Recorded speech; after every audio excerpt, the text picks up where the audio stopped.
Olá, tudo bem? Uma pergunta. A igreja deve viver sob princípios bíblicos ou envolvida em atos proféticos?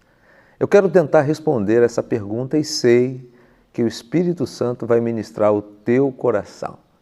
Então não sai daí, vamos juntos até o final do vídeo e eu vou pedir para você que ainda não se inscreveu aqui no meu canal para se inscrever, clicar no sininho para receber as notificações todas as vezes que um novo vídeo for postado aqui no canal. E ao final do vídeo, você gostou? Deixa aí o seu like e aí compartilha com o máximo de contatos que você puder. A gente sempre solicita que você deixe o seu like porque o YouTube entende que esse conteúdo que a gente está produzindo é interessante, é relevante e, lógico, vai indicar para outras pessoas.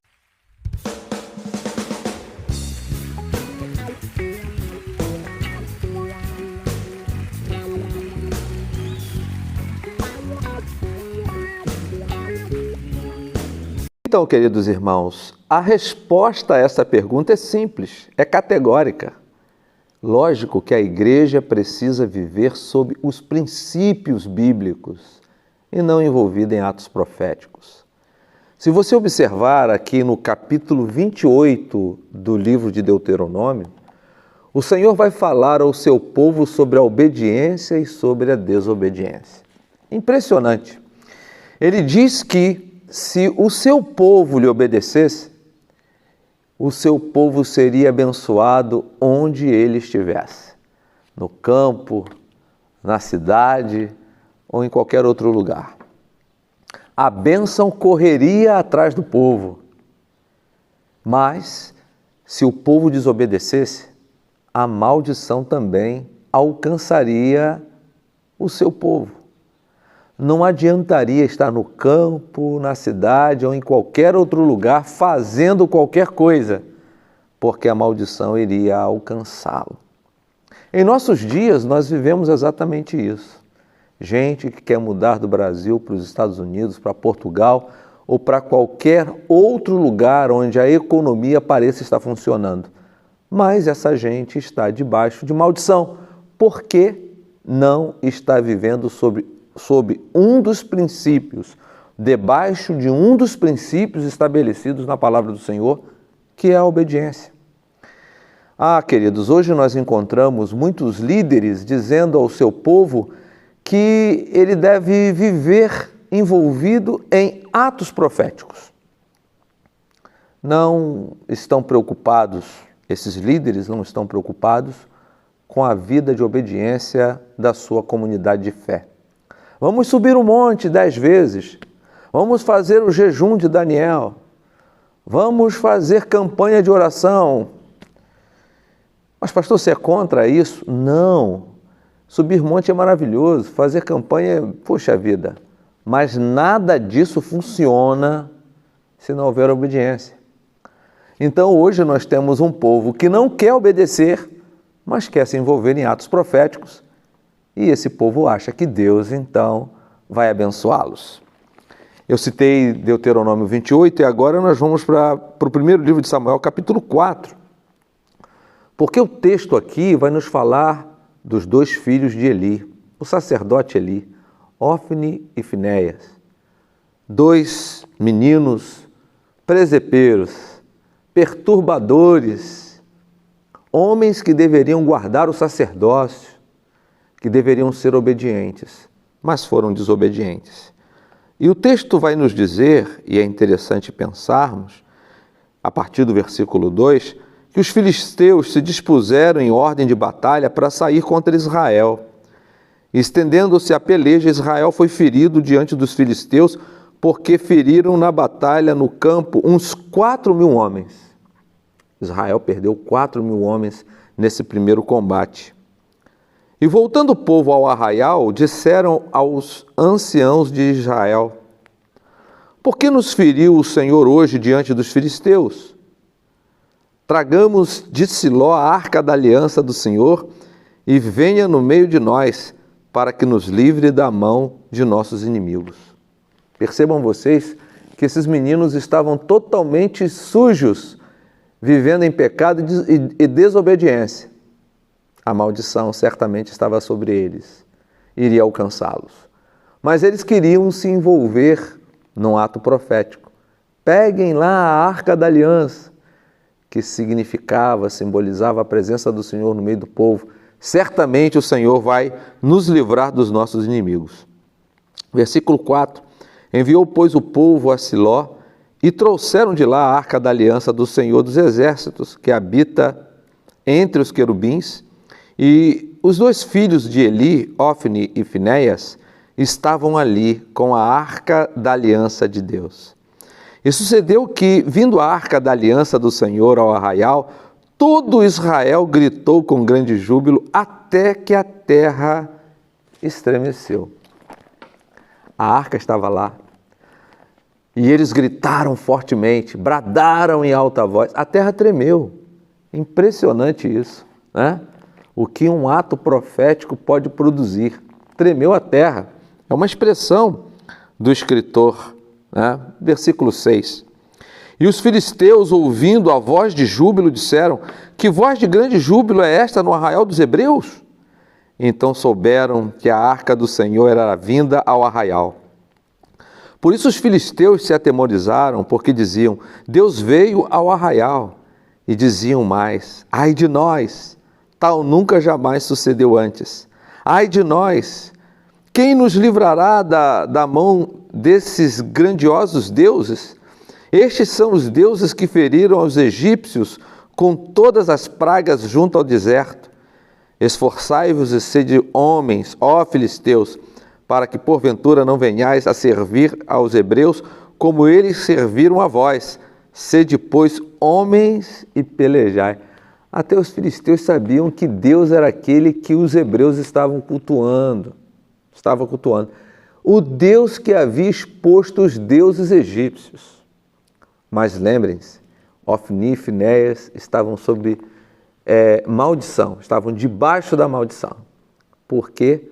Porque haviam feito o que era errado diante do Senhor. Mesmo com a arca da aliança entre eles. Já tinham perdido no primeiro combate 4.000 homens.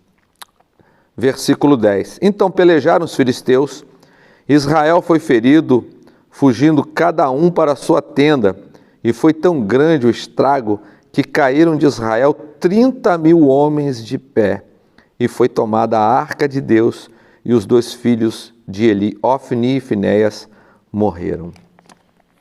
O resultado de atos proféticos debaixo de desobediência. Sabe, a Bíblia nos diz aqui, irmãos, que 30.000 homens de pé caíram, foram mortos.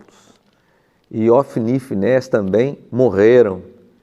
E a arca da aliança foi tomada. A partir do versículo 12, o texto diz, então correu da batalha um homem de Benjamim, chegou no mesmo dia a Siló, e trazia as vestes rotas e terra sobre a cabeça. E chegando ele, eis que Eli estava sentado numa cadeira, olhando para o caminho, porquanto o seu coração estava tremendo pela arca de Deus.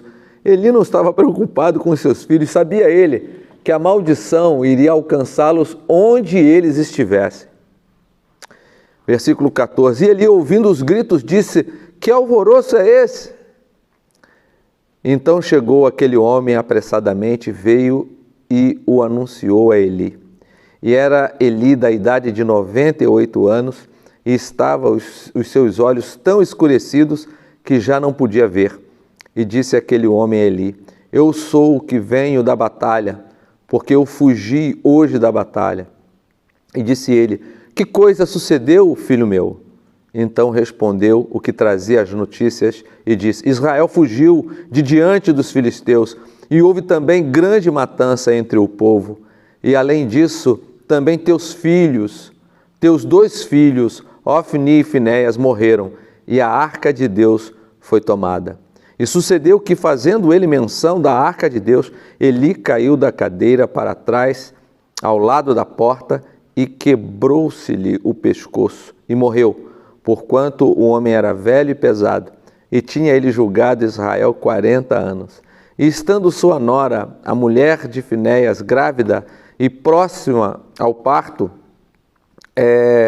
E ouvindo estas notícias de que a arca de Deus era tomada e de que seu sogro e seu marido morreram, curvou-se e deu à luz, porquanto as dores lhe sobrevieram. E ao tempo em que ia morrendo, disseram as mulheres que estavam com ela: não temas, pois deste à luz um filho. Ela, porém, não respondeu, nem fez caso disso. E chamou ao menino Icabode, dizendo: de Israel se foi a glória, porque a arca de Deus foi tomada, e por causa de seu sogro e de seu marido. E disse: de Israel a glória é levada presa, pois é tomada a arca de Deus. Gente, consequências terríveis, horríveis, porque alguém tentou se envolver em atos proféticos com a vida toda torta, prescindindo de um princípio importante que é a obediência.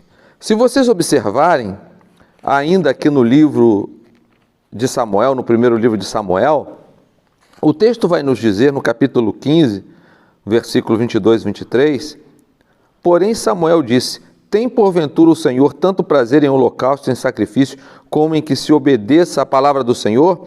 Eis que obedecer é melhor do que o sacrificar, e o atender melhor é do que a gordura de carneiro, porque a rebelião é como o pecado de feitiçaria, e o porfiar é como iniquidade e idolatria. Porquanto tu rejeitaste a palavra do Senhor, ele também te rejeitou a ti, para que não sejais rei. Meu Deus do céu. Nós lemos sobre Ofni e Finéias, Eli. A arca do Senhor sendo tomada, soldados morrendo, os filisteus detonando os israelitas. E agora, mais uma vez, nós vemos um caso de desobediência, em que alguém achou que desobedecendo ao Senhor e guardando o melhor do rebanho, poderia agradar ao nosso Deus. E Samuel é claro, é objetivo, é direto. Você acha que Deus prefere holocaustos que se obedeça a sua palavra? Gente, nós precisamos andar sob o princípio da obediência. Olhe para Deuteronômio 28, olhe para o primeiro livro de Samuel, capítulo 4, capítulo 15, e aí nós vamos ver. Depois, nós vamos ver Davi, lá no Salmo 51, né? Davi dizendo algo que é muito interessante, é muito forte. Salmo 51, aqui, versículos 16 e 17, ele diz assim: pois não desejas sacrifícios, senão eu os daria. Tu não te deleitas em holocaustos. Os sacrifícios para Deus são um espírito quebrantado e um coração quebrantado e contrito não desprezarás, ó Deus. Esse salmo, Davi, ele está falando ao profeta Natã, quando Natã foi a ele, é o que diz o texto, depois dele ter tido aquele caso com Betseba. Ele diz: olha, o Senhor não quer holocausto, porque senão eu daria para o Senhor. Eu posso dar, né? Mas o Senhor não quer isso. Os sacrifícios que o Senhor quer é um espírito quebrantado, é um coração quebrantado e é um coração contrito, arrependido, o Senhor não vai desprezar. Deus quer um coração contrito, Deus quer um coração arrependido, Deus quer vidas no seu altar, vivendo em obediência. É isso que Ele quer para a igreja do Senhor. É isso que Ele pretende para a minha e para a tua vida. Então, nós não devemos, em absoluto, estarmos envolvidos em atos proféticos. De forma alguma. Nós devemos estar envolvidos em obediência. Nós devemos viver sob princípios. É isso que Deus tem para nós. E você precisa se voltar para Ele e obedecê-lo, porque obedecer ao Senhor é melhor do que sacrificar. Deus abençoe você.